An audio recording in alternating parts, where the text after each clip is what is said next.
Buenos días, muchas gracias por la invitación. En estos minutos me voy a referir a cuidados críticos en el receptor de trasplante pulmonar, haciendo especial hincapié en lo que son las complicaciones postquirúrgicas, como así también en las medidas de prevención y tratamiento de las mismas. A manera de introducción, me gustaría recordar parte de la historia del trasplante pulmonar, como así también lo que ha sido su evolución y el estado actual del mismo. El trasplante pulmonar tiene ya una historia de 6 décadas. De hecho, el primer trasplante fue realizado en 1963 en la Universidad de Mississippi por el doctor James Hardy, en un paciente de 58 años de edad con un cáncer de pulmón en estadio avanzado, el cual sobrevivió al implante 18 días, falleciendo como consecuencia de insuficiencia renal. El trasplante fue un trasplante unilateral izquierdo y el análisis histopatológico del pulmón trasplantado llevado a cabo durante la autopsia demostró ausencia tanto de rechazo como de infección. Si bien el doctor Hardy demostró en forma categórica, en forma contundente, de que el trasplante pulmonar era técnicamente factible, desde 1963 hasta 1980 se realizaron en distintos centros de trasplante a nivel mundial 38 trasplantes pulmonares sin sobrevivientes.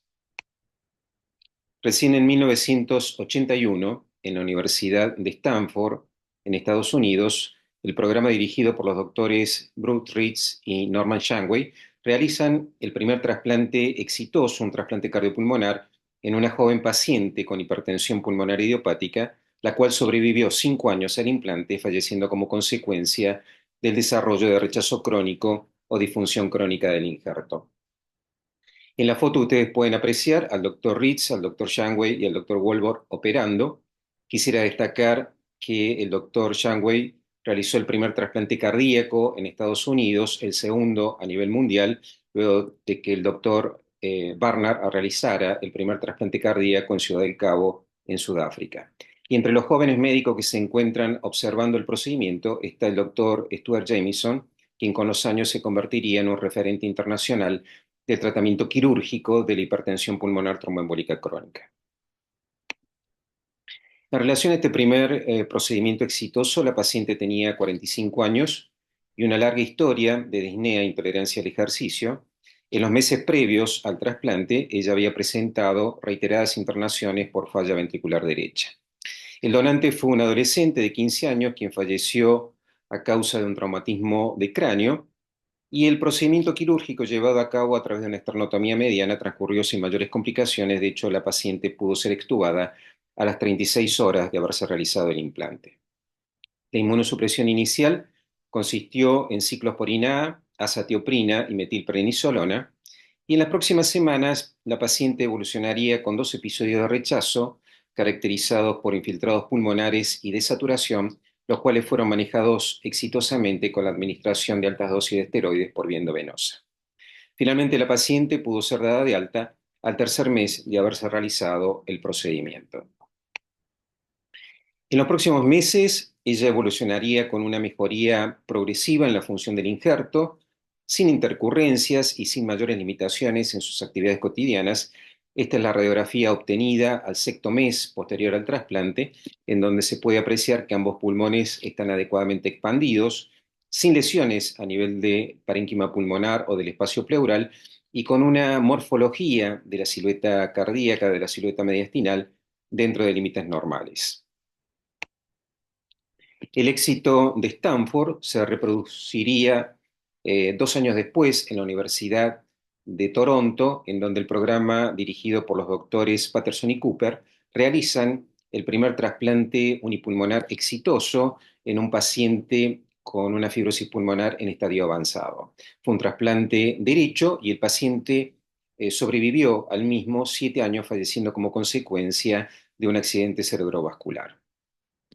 La clave del éxito o las razones del éxito de estos primeros trasplantes fueron múltiples, pero me gustaría destacar en primer lugar la adecuada selección de los receptores. Se eligieron receptores relativamente jóvenes, sin otras comorbilidades, con capacidad para realizar rehabilitación y los cuales estaban fuertemente motivados frente a esta nueva posibilidad terapéutica que se le estaba ofreciendo para el tratamiento de su enfermedad. En segundo lugar, a la mejoría en la técnica quirúrgica, muy especialmente en lo inherente a la anastomosis de la vía aérea, que en los intentos previos había generado numerosas complicaciones, complicaciones graves tales como dehiscencia y necrosis de la anastomosis, que llevaban rápidamente a la muerte a estos pacientes. En el caso de Toronto, la anastomosis bronquial fue recubierta por un flap de piplón con su correspondiente pedículo vascular, lo cual le otorgó, además de protección, una adecuada neovascularización y una correcta cicatrización. Y en tercer lugar, el tercer factor que llevó al éxito de estos trasplantes fue sin dudas el advenimiento de la ciclosporina, un moderno inmunosupresor por la época que iba a cambiar la historia natural del trasplante de órganos sólidos. Desde estos primeros trasplantes exitosos llevados a cabo en Stanford y en Toronto, el número de trasplantes pulmonares se ha incrementado en forma sostenida, en forma significativa, y de acuerdo al último reporte de la Sociedad Internacional de Trasplante de Corazón y Pulmón, se realizan por año aproximadamente 4.500 trasplantes pulmonares, en donde el procedimiento quirúrgico más utilizado es el doble trasplante o trasplante bilateral. En relación a los resultados, los mismos han mejorado en forma significativa, lo cual está condicionado por una secuencia de acciones que comienzan justamente con la adecuada evaluación y selección de los receptores a trasplante pulmonar, con la mejoría en la técnica quirúrgica y en los cuidados posoperatorios, y finalmente de un estricto control de los pacientes trasplantados, cuyos objetivos fundamentales son la prevención del rechazo, tanto agudo como crónico, la profilaxis de las infecciones, el monitoreo de los fármacos inmunosupresores y la vigilancia de la función del injerto. Si excluimos la mortalidad preoperatoria y nos referimos a la sobrevida condicional, en este caso la sobrevida a 3 meses, la mejor sobrevida la observamos en pacientes con fibrosis quística, 11,2 años, seguido de hipertensión arterial pulmonar, fundamentalmente hipertensión pulmonar idiopática, 10,6 años, y la sobrevida media para enfisema y fibrosis pulmonar idiopática es de 6,7 y 6,3 años respectivamente. El factor limitante más importante en la sobrevida alejada de los pacientes sometidos a trasplante pulmonar es el desarrollo de disfunción crónica del injerto o rechazo crónico, el cual es un proceso intrínseco que afecta al parénquima pulmonar y que conlleva esto a un deterioro progresivo e irreversible en la función pulmonar. Desde el punto de vista histopatológico, la lesión más característica es la bronquiolitis obliterante, un proceso de fibroproliferación que afecta a los pequeños bronquios, los bronquios distales, los bronquios que no tienen soporte cartilaginoso, llevando a una obstrucción progresiva al flujo aéreo. De acuerdo a la Sociedad Internacional de Trasplante, aproximadamente un 10% de los pacientes trasplantados tienen algún grado de rechazo crónico durante el primer año posterior al implante, y este porcentaje se incrementa a 50% a 5 años de haberse realizado el trasplante.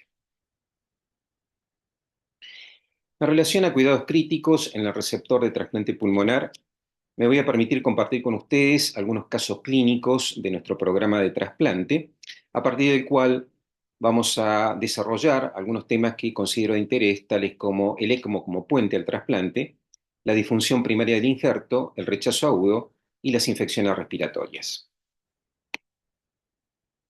El primer caso clínico que quisiera comentarles es de un joven paciente de 17 años, uruguayo, cuya enfermedad comienza a manifestarse a mediados del 2015 con disnea progresiva y dolor precordial.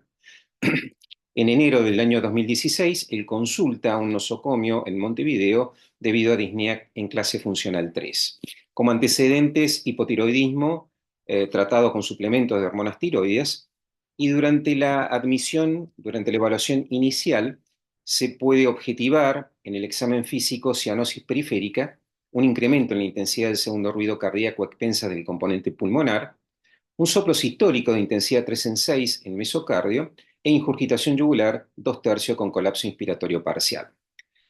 Saturaba 75% respirando aire ambiente, y esta saturación corregía a 93% con suplementos de oxígeno a 3 litros por minuto.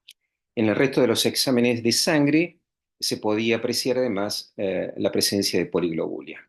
La radiografía de tórax evidencia que no tiene lesiones, por lo menos lesiones ostensibles, a nivel del parénquima pulmonar. Sin embargo, se puede apreciar en la silueta cardíaca, en la silueta mediastinal, un incremento en el arco medio y en el arco inferior derecho. Frente a la fuerte sospecha clínica, por supuesto, de hipertensión pulmonar, se solicitó un ecocardiograma, el cual evidenció que la estructura y la función del ventrículo izquierdo estaba preservada. Sin embargo, había compromiso de cavidades derechas. El ventrículo derecho estaba dilatado con una severa disfunción sistólica. El TAPS era de 9 milímetros y la presión sistólica estimada de 98 milímetros de mercurio. Finalmente, el ecocardiograma descartó la presencia de cardiopatías congénitas. A fin de descartar la presencia de enfermedades del tejido conectivo, se solicitó un panel que incluyó FAN, ANCA, anti-RO, anti-LA y anti-HOX, los cuales fueron negativos. Los hallazgos tomográficos fueron muy significativos e interesantes. Se pudo apreciar en la ventana paraparénquima un infiltrado en vidrio esmerilado difuso, al igual que la presencia de micronódulos, con una marcada dilatación del tronco de la arteria pulmonar y de sus ramas principales hasta las arterias lobares. Los estudios de función pulmonar demostraron la presencia de una restricción de grado leve, pero con una muy severa disminución de la capacidad de difusión del monóxido de carbono, la cual fue de 15% en relación a su valor predicho. A fin de evaluar su capacidad de ejercicio, se realizó un test de marcha de los 6 minutos, el cual demostró que el paciente realmente estaba muy limitado, deambulando tan solo 261 metros y partiendo de una saturación basal de 96% con suplementos de oxígeno 4 litros por minuto, finalizó el estudio con una saturación de 68%. El centellograma de ventilación-perfusión demostró áreas de hipoperfusión difusas y finalmente un cateterismo cardíaco derecho corroboró efectivamente que el paciente tenía hipertensión pulmonar de grado severo con una presión pulmonar media de 58 milímetros de mercurio. El comportamiento hemodinámico de la hipertensión pulmonar era precapilar, la presión de Welch fue de 12 milímetros de mercurio, con un índice cardíaco de 2,26 y las resistencias vasculares pulmonares de 15,3, con un test de vasoreactividad llevado a cabo con hilopros nebulizado, que fue negativo.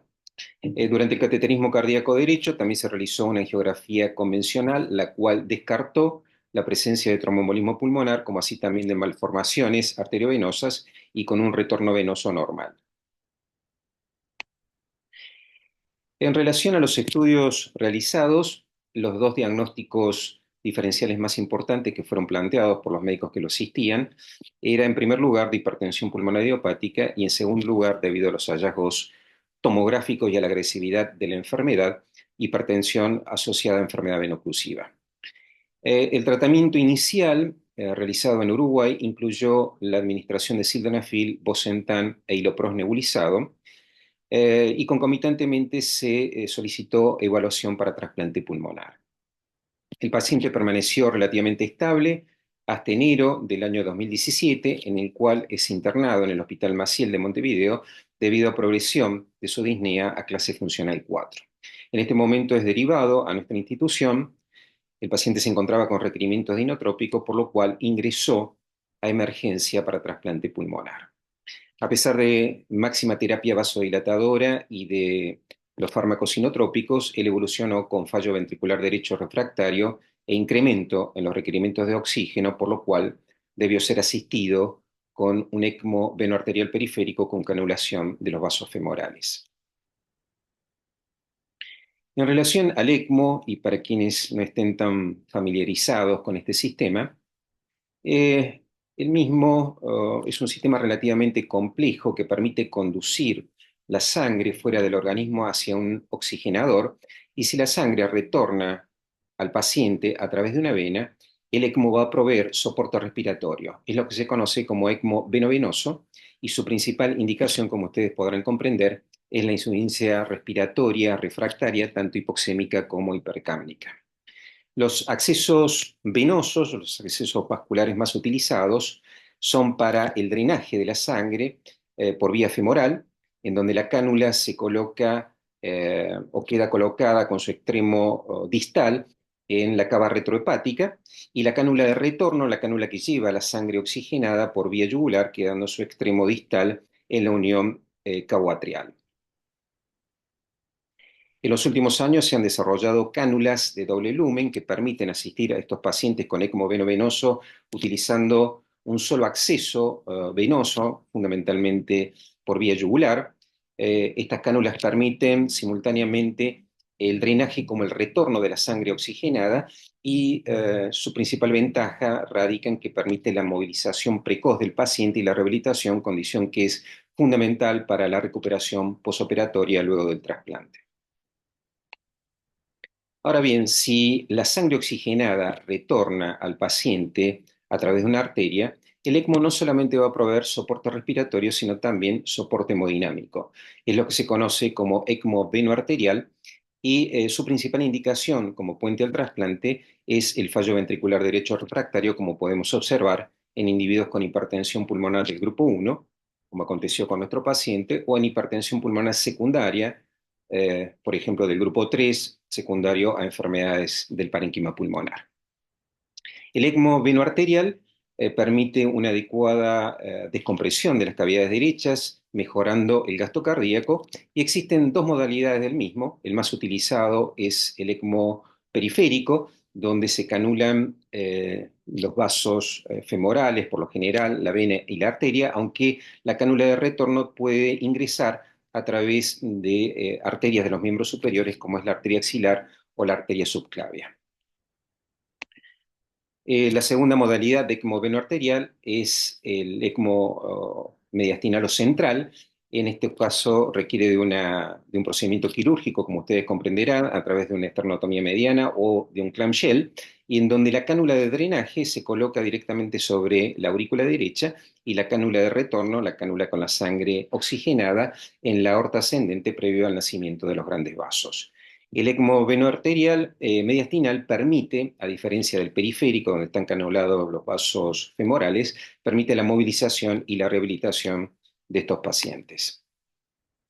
En el caso del paciente que les comenté previamente, él permaneció con ECMO venoarterial periférico, con canulación de los vasos femorales durante un periodo de 3 semanas, y posteriormente se lo rotó a un ECMO central a través de un clamshell.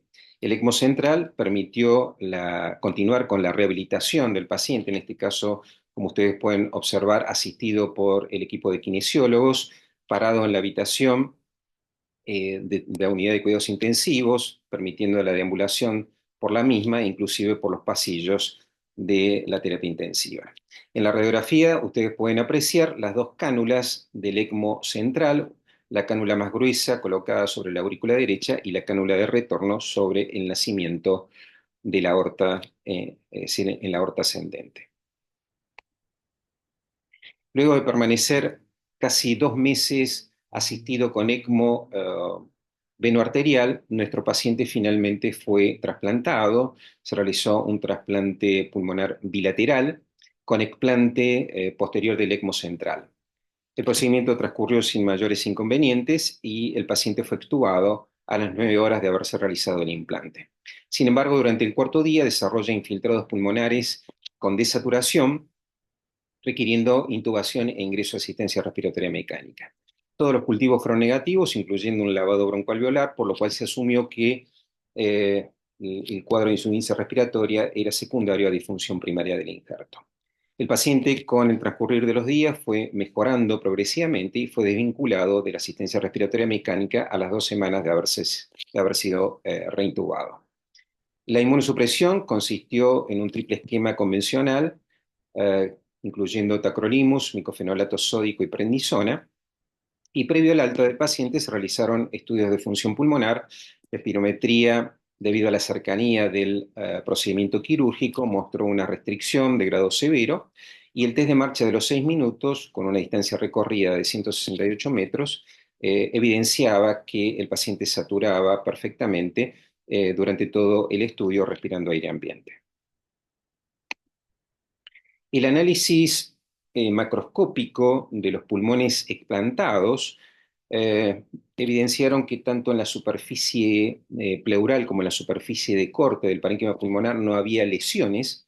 Lo que sí se podía apreciar era dilatación de las arterias principales del tronco de la arteria pulmonar, sus divisiones y las arterias lobares, inclusive hasta las arterias segmentarias estaban dilatadas.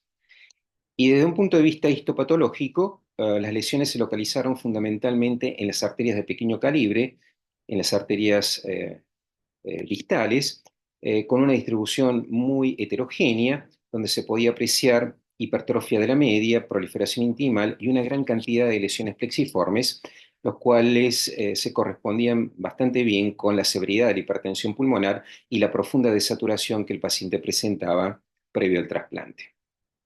El diagnóstico histopatológico corroboró finalmente el diagnóstico de hipertensión pulmonar idiopática.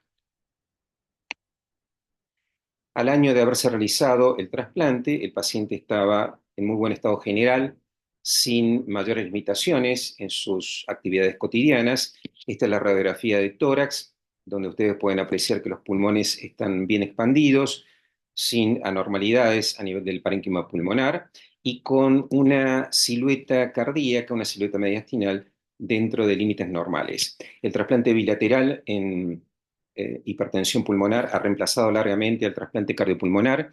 El trasplante bilateral ofrece una rápida y sostenida mejoría en la función del ventrículo derecho que nosotros la podemos apreciar inclusive en el posoperatorio inmediato.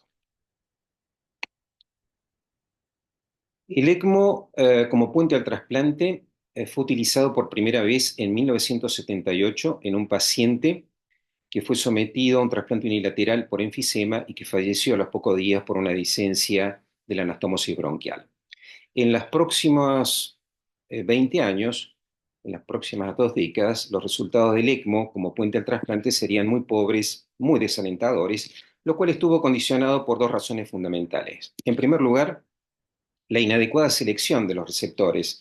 Se eligieron pacientes que estaban en asistencia respiratoria mecánica, sedados, relajados, con severos desacondicionamientos, colonizados por gérmenes de las unidades de cuidados intensivos, con incapacidad, como ustedes comprenderán, para realizar rehabilitación.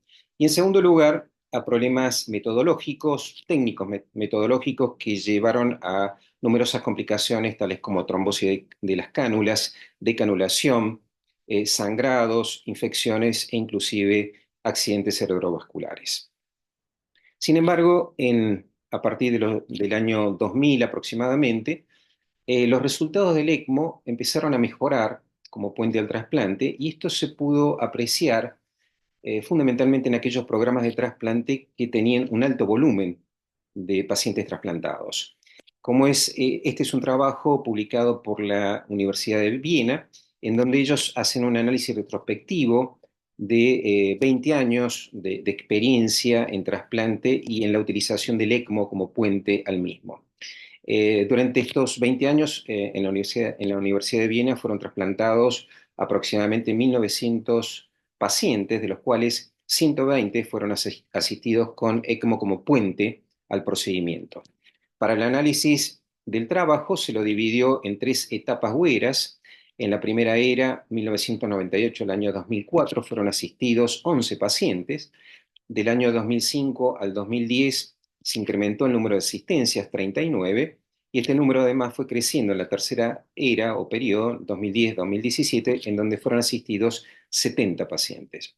Durante el primer periodo, el ECMO o la modalidad del ECMO más utilizada fue la venoarterial, fundamentalmente en pacientes con hipertensión pulmonar idiopática, y en el segundo y tercer periodo, la utilización del ECMO venoso creció, fundamentalmente en pacientes con supuraciones pulmonares crónicas, tales como bronquiectasia no FQ o fibrosis quística, o en pacientes con fibrosis pulmonar idiopática. Todos los pacientes asistidos en el primer periodo estuvieron bajo asistencia respiratoria mecánica, sedados y relajados. Sin embargo, durante el segundo y tercer periodo, el porcentaje de pacientes que fue asistido en condición despierta creció significativamente. En relación al alta post-trasplante, los resultados, como ustedes pueden apreciar, fueron mejorando en forma significativa con el transcurrir de los años. Durante el primer periodo fueron dados de alta, tan solo 36% de los pacientes, y en el segundo y tercer periodo el porcentaje de alta se incrementó a 54 y 77% respectivamente. Lo mismo aconteció con la sobrevida alejada, La sobrevida en el primer periodo fue de 44% al primer año y de 22% al quinto y al décimo año. Sin embargo, la sobrevida se incrementó durante el tercer periodo a 85% al primer año, 77 y 65% al quinto y décimo año respectivamente. Resultados similares fueron encontrados por la Universidad de Toronto, lideradas por el doctor Marcelo Cipel. La Universidad de Toronto hizo un análisis retrospectivo durante un periodo de 10 años, 2006-2016, en tiempo en el cual fueron trasplantados 1.111 pacientes, de los cuales 71 fueron asistidos con ECMO como puente al trasplante, y 11 pacientes fueron asistidos como ECMO a un segundo trasplante, es decir, a un retrasplante como consecuencia del desarrollo de rechazo crónico. La duración media de las asistencias fue de 10 días. Se utilizó una cánula doble lumen, una cánula Avalon, en el 32% de los casos. 13 pacientes fueron asistidos con ECMO central, todos ellos con hipertensión arterial pulmonar. 25 pacientes fueron extubados y movilizados precozmente. Y el 89% sobrevivieron al trasplante con una excelente sobrevida alejada, 70% al primer año, 61 y 51% al tercer y quinto año, una sobrevida similar a la observada para pacientes que fueron trasplantados sin necesidad de ECMO. Por el contrario, la sobrevida media de los pacientes retrasplantados y asistidos con ECMO fue muy pobre, de 15 meses, por lo cual el programa de trasplante de Toronto no recomienda asistir con ECMO a pacientes que son considerados para un retrasplante. En el año 2021, la Sociedad Internacional de Trasplante de Corazón y Pulmón actualizó sus guías destinadas a normatizar y racionalizar el proceso de evaluación y selección de los potenciales candidatos a trasplante, haciendo especial consideración a las indicaciones del ECMO como puente al procedimiento y a las contraindicaciones del mismo. En cuanto a las indicaciones, la Sociedad Internacional acepta que el ECMO puede ser utilizado en individuos con una saturación de oxígeno inferior al 90%, con dispositivos de alto flujo de oxígeno no invasivos, pacientes con inestabilidad hemodinámica, fundamentalmente secundario esto a falla ventricular derecho, como hemos visto en hipertensión pulmonar del grupo 1 o grupo 3, pacientes con asistencia respiratoria mecánica y potencial injuria pulmonar o disfunción secundaria de otros órganos. Son otras indicaciones la imposibilidad de realizar rehabilitación con las medidas de soporte convencional, y es aconsejable que para la decisión del ECMO el paciente esté preferentemente despierto. En cuanto a las contraindicaciones de este procedimiento, fundamentalmente la insuficiencia de otros órganos, sepsis no controlada o falla multiorgánica, la edad avanzada. Si bien no hay un límite establecido, se aconseja no asistir a pacientes con una edad superior a 65 años. Por supuesto, son contraindicaciones la falta de experiencia del centro y pacientes que no han sido considerados previamente para trasplante. La figura del ECMO ha sido incorporada definitivamente a los criterios de emergencia por el Instituto Único de Ablación e Implantes de Argentina, el INCUCAI. Otros criterios de emergencia para el conocimiento de ustedes, además del ECMO, incluyen a pacientes intubados bajo asistencia respiratoria mecánica, pacientes pediátricos con FQ, con baja talla o problemas en el crecimiento, el diagnóstico de fibrosis pulmonar o fibrosis quística o bronquiectasia no FQ que estén asistidos en la unidad de cuidados intensivos con ventilación no invasiva o cánulas de alto flujo. Y finalmente son incluidos en condición de emergencia pacientes con enfermedad vascular primaria, hipertensión pulmonar idiopática, con requerimientos de inotrópicos y o vasodilatadores intravenosos, más alguna condición que los coloque en alto riesgo de mortalidad, tales como derrame pericárdico, severo deterioro en la función sistólica del ventrículo derecho o una presión media de la aurícula derecha superior a 20 milímetros de mercurio. El segundo caso que quisiera comentarles es el de una mujer de 40 años, trasplante pulmonar bilateral por hipertensión pulmonar idiopática. En el posoperatorio la paciente requería vasopresores, norepinefrina y dobutamina. La placa de tórax mostraba que los pulmones estaban correctamente expandidos, pero con infiltrados intersticiales bilaterales y difusos.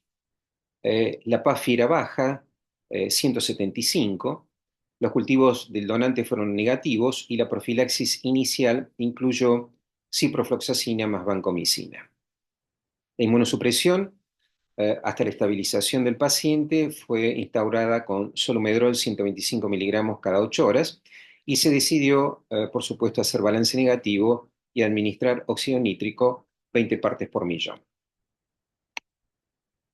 A pesar de estas medidas, el paciente continuó con un deterioro progresivo a nivel del intercambio de gases, la PAFI descendió significativamente a 68, hubo progresión radiológica de los infiltrados pulmonares, por lo cual se decidió asistir a la paciente con ECMO venovenoso y en la radiografía ustedes pueden observar las cánulas del ECMO ya colocadas, eh, la cánula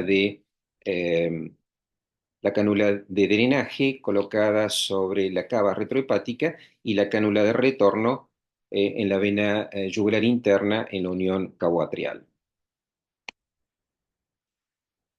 El cuadro clínico se corresponde con lo que se denomina disfunción primaria del injerto, también conocido como fallo primario del injerto o injuria de reperfusión. No es más ni menos que una forma de injuria pulmonar aguda que se desarrolla en los pacientes con trasplante pulmonar en las primeras 48-72 horas posteriores al implante y que están caracterizadas por el desarrollo de infiltrados pulmonares difusos, profundas alteraciones en el intercambio de gases y disminución de la compliance toracopulmonar. Desde el punto de vista histopatológico está representado fundamentalmente por daño alveolar difuso, y esta complicación se observa entre un 20 y un 25% de los pacientes con trasplante pulmonar. Es una importante causa de morbilidad y mortalidad temprana, de hecho es la principal causa de mortalidad durante los 30 primeros días posteriores al implante. La Sociedad Internacional de Trasplante de Corazón y Pulmón ha sugerido, a través de la radiografía y del índice de oxigenación o de la PAFI, realizar una evaluación de la severidad, de tal manera que existen 4 grados, grado 0, 1, 2 y 3. El grado 3 es el grado más grave, que es el que corresponde con nuestro paciente, en donde podemos apreciar que los infiltrados son difusos, la PAFI es inferior a 200 y la relación entre la saturación periférica de oxígeno y la FiO2 inferior a 235. ¿Cómo impacta en la evolución de los pacientes el desarrollo de disfunción primaria del injerto? Sin ninguna duda, incrementa hasta 8 veces la mortalidad precoz, la mortalidad a 30 días. Condiciona la morbilidad, aumentando los días en asistencia respiratoria mecánica y estadía en unidades de cuidados intensivos. Predispone al desarrollo de sobreinfecciones, fundamentalmente bacterianas y micóticas, y es un fuerte factor de riesgo para el posterior desarrollo de bronquiolitis obliterante o rechazo crónico. La sobrevida alejada es ostensiblemente menor, la sobrevida a 5 y 10 años es de 50 y 11% respectivamente en aquellos que han tenido disfunción grave del injerto. Existen numerosos factores de riesgo que han sido vinculados a la disfunción primaria del injerto y que están dependientes tanto del donante como del receptor, como así también de algunas variables intraoperatorias. Dentro de los factores predisponentes en relación al donante, la edad, especialmente cuando el donante tiene más de 45 años o menos de 21 años, las donantes mujeres, la historia de tabaquismo, la asistencia respiratoria mecánica, especialmente cuando el donante ha pasado más de 4 días en esta condición, el trauma de cráneo como causa de la mortalidad y fundamentalmente el antecedente de aspiración. Entre las variables del receptor, un índice de masa corporal superior a 25, receptores mujeres, la hipertensión pulmonar idiopática, la fibrosis pulmonar, la hipertensión pulmonar secundaria, enfermedades parenquimatosas y el desarrollo de hipertensión pulmonar durante la cirugía. En cuanto a las variables quirúrgicas, el uso de solución de preservación Eurocolins, la misma prácticamente ya no se utiliza en la actualidad, la solución que se utiliza es el Perfadex o la solución de Wisconsin. El tiempo de isquemia prolongada, especialmente cuando es superior a 6 horas, la utilización del bypass cardiopulmonar durante el implante, esto se puede utilizar fundamentalmente durante la desfuncionalización del pulmón y el desarrollo de inestabilidad hemodinámica o hipoxemia severa, los requerimientos de politransfusiones durante el acto operatorio y el trasplante unipulmonar es un factor de riesgo para el desarrollo de esta condición.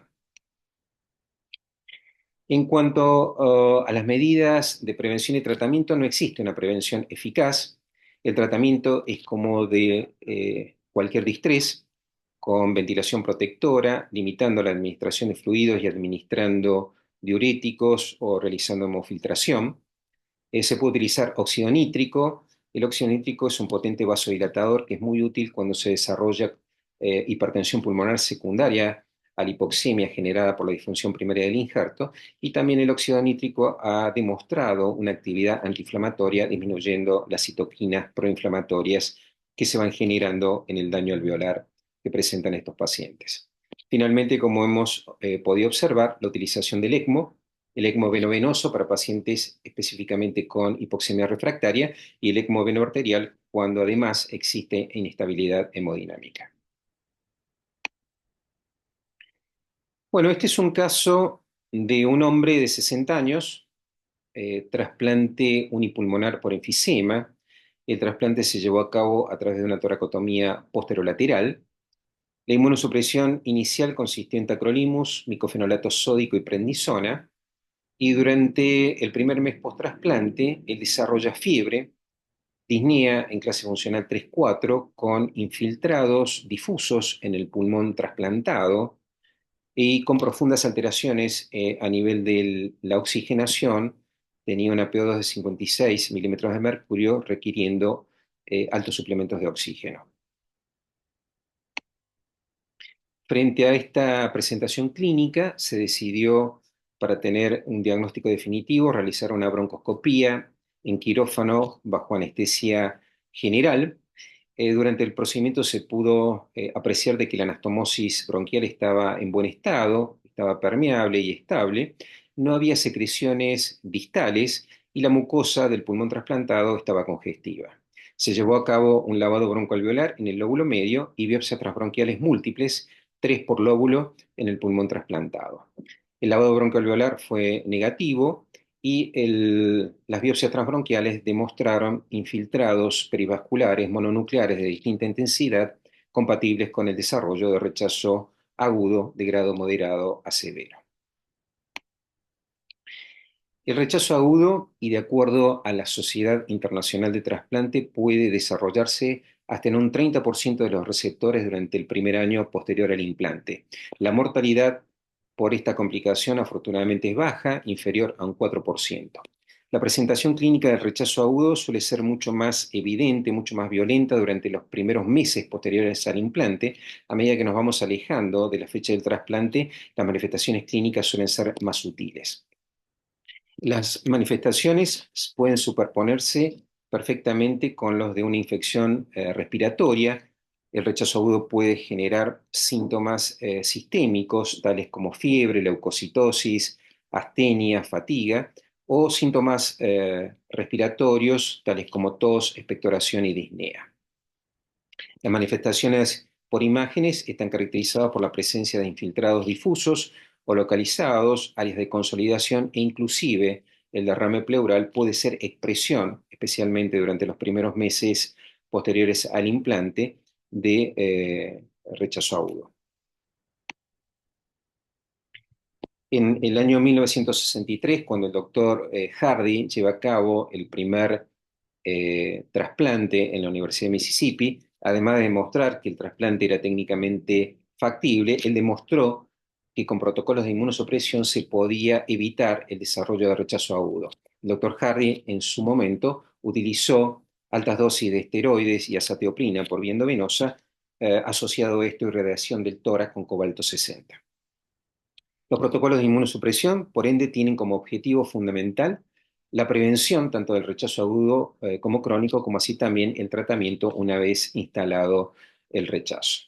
Los protocolos incluyen la inducción, el mantenimiento y el tratamiento del mismo. La inducción básicamente consiste en la administración de agentes inmunosupresores muy potentes durante periodos de tiempo cortos, habitualmente en el intraoperatorio y en el posoperatorio inmediato. Los agentes de inducción deben ser utilizados sistemáticamente en pacientes que están sensibilizados previamente, en donde el porcentaje de antígenos de histocompatibilidad es elevado, y tienen que ser utilizados con mucha precaución en pacientes añosos, especialmente en pacientes que tienen una edad al momento del trasplante superior a 65 años de edad, o en individuos con supuraciones pulmonares crónicas, como es fibrosis quística o bronquitis FQ, en donde la vía aérea superior está colonizada con gérmenes habitualmente multiresistentes. Dentro de los agentes monoclonales, fundamentalmente quisiera destacar al basiliximab, que es el más utilizado. El basiliximab bloquea al receptor alfa de interleuquina 2, genera o impide el desarrollo de los linfocitos T, se administra en el postoperatorio inmediato y una dosis al cuarto día. La dosis es de 20 miligramos, administrada por vía venosa en un periodo de tiempo de 20 minutos. Es muy bien tolerado por el paciente, ocasionalmente se ha podido apreciar edema de pulmón no cardiogénico. Otros agentes monoclonales que prácticamente se están dejando de utilizar son alemtuzumab y OKT3 o muronomab CD3. Se han dejado de utilizar básicamente por el alto nivel de complicaciones que presentan luego de la administración con el denominado síndrome de liberación de citoquinas, y además están muy vinculados al desarrollo de infecciones oportunistas y de enfermedades linfoproliferativas en el posoperatorio alejado. Dentro de los agentes policlonales, fundamentalmente las globulinas antitimocitos, que se administran durante la reperfusión. La dosis habitual de de la globulina antitimocitos es de 1 a 1,5 miligramos por kilo de peso. Se debe administrar por vía central durante un periodo de tiempo de 4 a 6 horas, y por lo general se utilizan una dosis por día durante un periodo consecutivo de 3 días. De acuerdo al reporte de la Sociedad Internacional de Trasplante, aproximadamente el 60%, un poco más del 60% de los centros de trasplante a nivel mundial utilizan alguna forma de inducción, y dentro de las mismas, la más utilizada es con antagonistas de interleuquina 2, es decir, con basilizumab. En cuanto a la terapéutica inmunosupresora de mantenimiento, la misma incluye un triple esquema en donde los fármacos más importantes son los inhibidores de calcineurina, cicloporina y tacrolimus, los cuales se asocian a bloqueantes de nucleótidos, azatioprina o micofenolato mofetil. Eh, el tercer fármaco utilizado son los glucocorticoides. Dentro de los inhibidores de calcineurina, ciclosporina, la dosis tiene que ser controlada de acuerdo a niveles en sangre. En el posoperatorio inmediato se requieren niveles entre 200 y 250 nanogramos por mililitro. Tacrolimus se controla de la misma manera. Los niveles óptimos en el posoperatorio inmediato y en los primeros meses es de 10 a 15 nanogramos por mililitro. Las principales complicaciones de estos inmunosupresores son fundamentalmente el desarrollo de insuficiencia renal, favorecen el desarrollo de diabetes, hipertensión y dislipemia. Dentro de los bloqueantes de nucleótidos, azatioprina se utiliza con menor frecuencia. La dosis es de 1 miligramo por kilo, y el bloqueante de nucleótidos más utilizado en la actualidad es micofenolato mofetil o micofenolato sódico. La dosis de micofenolato mofetil es de 1 gramo a 1 gramo y medio cada 12 horas, y de micofenolato sódico 720 miligramos cada 12 horas. Como alternativas a los inhibidores de calcineurina, especialmente cuando los mismos han desarrollado complicaciones tales como la insuficiencia renal, podemos utilizar inhibidores mTOR, sirolimus o everolimus, con la condición de que estos fármacos no pueden ser utilizados en los 3 primeros meses posteriores al trasplante, debido a que han sido vinculados al desarrollo de dehiscencia de la anastomosis bronquial. El esquema más utilizado a nivel mundial de inmunosupresión de mantenimiento es la asociación de tacrolimus con micofenolato y corticoides, seguido de tacrolimus y azatioprina. El protocolo de inmunosupresión que utilizamos en nuestra institución no incluye inducción. Nosotros no hacemos inducción. Sí administramos solumedrol 1 gramo durante la reperfusión, y en el posoperatorio inmediato hacemos un descenso progresivo del solumedrol, partiendo durante el primer día de 125 miligramos cada 8 horas, bajando a cada 12 horas en el segundo día, y a la administración de una sola dosis durante el tercer día posterior al implante. Una vez que el paciente retoma la vía oral, podemos hacer el switch a prednisona 40 miligramos por día con un descenso progresivo en los días posteriores. Bicofenolato sódico, la dosis que les comenté previamente, 720 miligramos cada 12 horas, y tacrolimus con un nivel en sangre óptimo entre 10 y 15 nanogramos por mililitro. En relación al tratamiento del rechazo celular agudo, debemos tener en consideración cómo impacta el mismo en la función pulmonar. Muchos de estos episodios de rechazo son asintomáticos y los podemos detectar exclusivamente por un deterioro en la función pulmonar, evaluado esto a través de la espirometría. Existen distintos grados de rechazo agudo, el grado 1, 2, 3 y 4, y los mismos están caracterizados por distintos grados de infiltración perivascular por células mononucleares. El tratamiento de rechazo celular agudo incluye la administración de altas dosis de metilprednisolona por vía endovenosa, habitualmente entre 500 miligramos a 1 gramo durante 3 días, continuando posteriormente con deltisona vía oral 0,5 miligramos a 1 miligramo por kilo día, con disminución progresiva en 3 a 4 semanas. Debemos reevaluar adecuadamente la inmunosupresión de mantenimiento frente al desarrollo de rechazo agudo y realizar un control broncoscópico con biopsias transbronquiales a las 4 semanas de haberse realizado el tratamiento. Para finalizar, el último caso que quiero comentarles es el de una joven paciente que nos tocó conocer y asistir hace poco tiempo, 18 años, trasplante pulmonar por fibrosis quística. Ella permaneció 24 horas en asistencia respiratoria mecánica y la inmunosupresión incluyó un doble esquema con tacrolimus y prednisona. Como antecedentes relevantes, estaba colonizada con Pseudomonas aeruginosa y Staphylococcus aureus, y todos los cultivos del donante, incluyendo cultivo de secreciones, líquido de transporte y hemocultivos, fueron negativos. La profilaxis inicial incluyó piperacilina tazobactam y vancomicina. La radiografía en el postoperatorio inmediato y previo a la extubación evidenciaba que los pulmones estaban correctamente expandidos, sin anormalidades en el espacio pleural, sin mayores infiltrados y con el tubo endotraqueal en correcta posición. A pesar de que la paciente tuvo una buena evolución inicial durante el 5.º día post-trasplante, comienza a referir cierto grado de disnea, desasosiego, con deterioro en el intercambio de gases, con desaturación, y el desarrollo de una opacidad en la base del hemitórax izquierdo. A fin de caracterizar mejor la imagen, se solicitó una tomografía computada, la cual efectivamente corroboró que ella tenía una consolidación del espacio aéreo que involucraba todo el lóbulo inferior izquierdo y un infiltrado incipiente en el segmento lateral del lóbulo medio. Frente a esta condición se decidió realizar una broncoscopía. La broncoscopía evidenciaba de que tenía secreciones purulentas provenientes fundamentalmente del lóbulo inferior izquierdo, donde se realizó el lavado broncoalveolar. Esta es la citología del lavado broncoalveolar con franco predominio muy inflamatorio y con franco predominio de polimorfos nucleares, y tuvimos un crecimiento significativo de 10 a la 4 unidades formadoras de colonia de Pseudomonas aeruginosa. A fin de comprender la magnitud del problema, podríamos decir que las complicaciones infecciosas son una causa frecuente de morbimortalidad en cualquier momento de la historia natural de los pacientes sometidos a trasplante pulmonar. El riesgo de infecciones en trasplante pulmonar es mayor que en otros trasplantes de órganos sólidos, 2 veces superior al trasplante cardíaco y 3 a 4 veces superior al trasplante hepático y renal respectivamente. 2/3 de las infecciones involucran el tracto respiratorio y la mitad de las muertes en trasplante pulmonar están directamente vinculadas a infecciones respiratorias.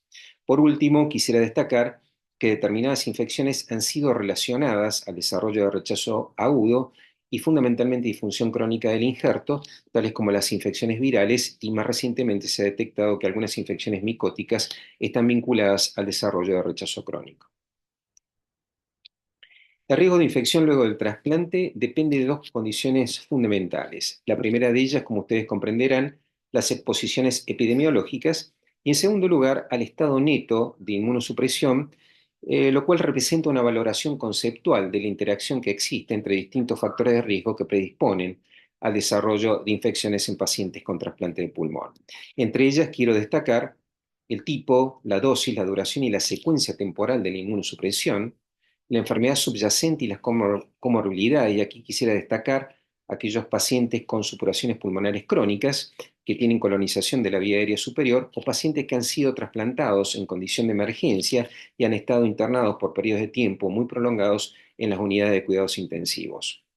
La presencia de colecciones o tejido desvitalizado, tanto en el espacio pleural como en el mediastino, la utilización de dispositivos invasivos, y aquí adquiere real importancia la figura del ECMO, que como hemos podido apreciar se utiliza bajo distintos objetivos en trasplante pulmonar, como puente al trasplante, en el intraoperatorio, en reemplazo en algunas oportunidades a la circulación extracorpórea, y para el manejo de las complicaciones postquirúrgicas, como es la disfunción primaria del injerto o la inestabilidad hemodinámica asociada a falla cardíaca.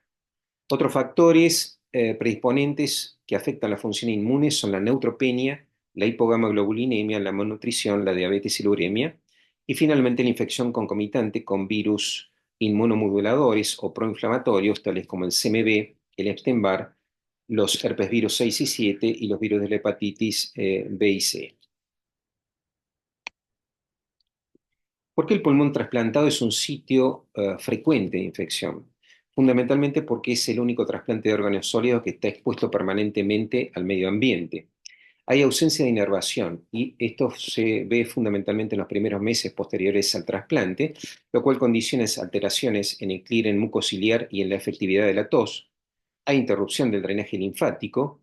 Hasta un 20% de los casos podemos tener alteraciones a nivel de la anastomosis bronquial, tales como estenosis o malasia, lo cual favorece la retención de secreciones y el desarrollo de neumonías posobstructivas. La colonización de la vía aérea superior, como hemos visto recientemente, el desarrollo de rechazo agudo y más aún sus tratamientos con la administración de altas dosis de esteroides y fundamentalmente la disfunción crónica del injerto, la cual genera alteraciones estructurales que favorecen la colonización de la vía aérea, siendo las infecciones respiratorias la causa final de muerte en estos individuos. El tiempo es un factor fundamental, es un factor determinante en establecer la prevalencia de algunas infecciones y la frecuencia de determinadas etiologías. Es así que las infecciones son la segunda causa de mortalidad en los primeros 30 días luego del trasplante. Recuerden que la principal causa de mortalidad en este periodo de tiempo es la disfunción primaria del injerto. Las infecciones, especialmente las infecciones respiratorias, son la principal causa de mortalidad entre los 30 días y el primer año post-trasplante, y luego del primer año la mortalidad por infecciones disminuye modestamente. La principal razón de mortalidad alejada luego del primer año es el rechazo crónico.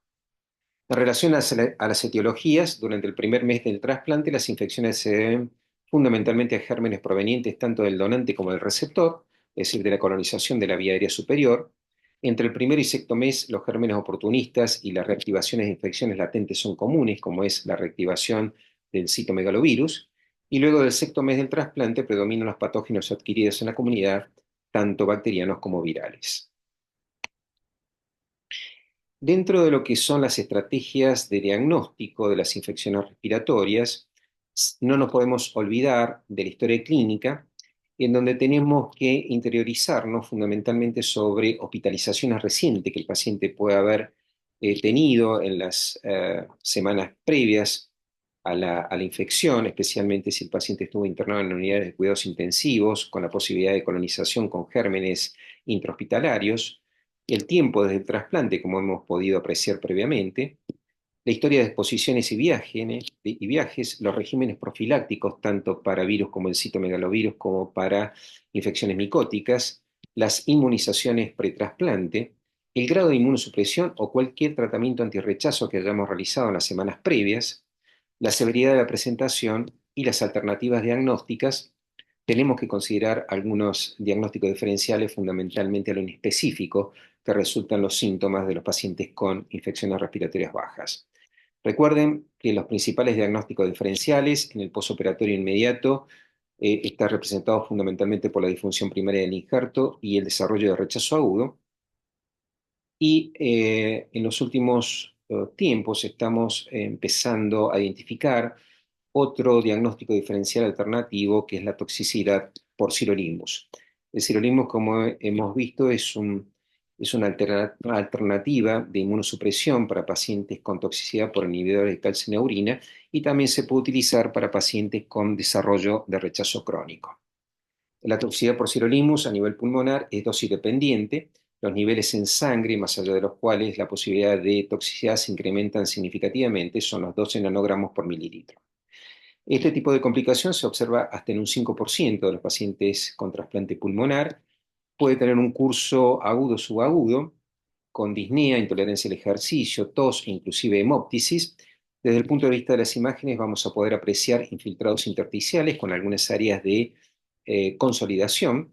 Y desde un punto de vista histopatológico, la lesión que predomina es la neumonía en organización. El tratamiento de la toxicidad por sirolimus, por supuesto, implica la suspensión del fármaco y eventualmente la administración de altas dosis de esteroides. El segundo aspecto o la segunda clave en la estrategia diagnóstica de cualquier infección respiratoria, como ustedes saben, es la tomografía de tórax, la cual adquiere una notable importancia en el posoperatorio inmediato, especialmente en pacientes que están bajo asistencia respiratoria mecánica, donde determinadas opacidades requieren de una precisión diagnóstica para discernir si estamos en presencia de una consolidación, de una telectasia o un derrame pleural. La tomografía también permite discernir o identificar la presencia de colecciones tanto en el espacio pleural como en el mediastino. Y algunos patrones tomográficos orientan hacia determinadas etiologías.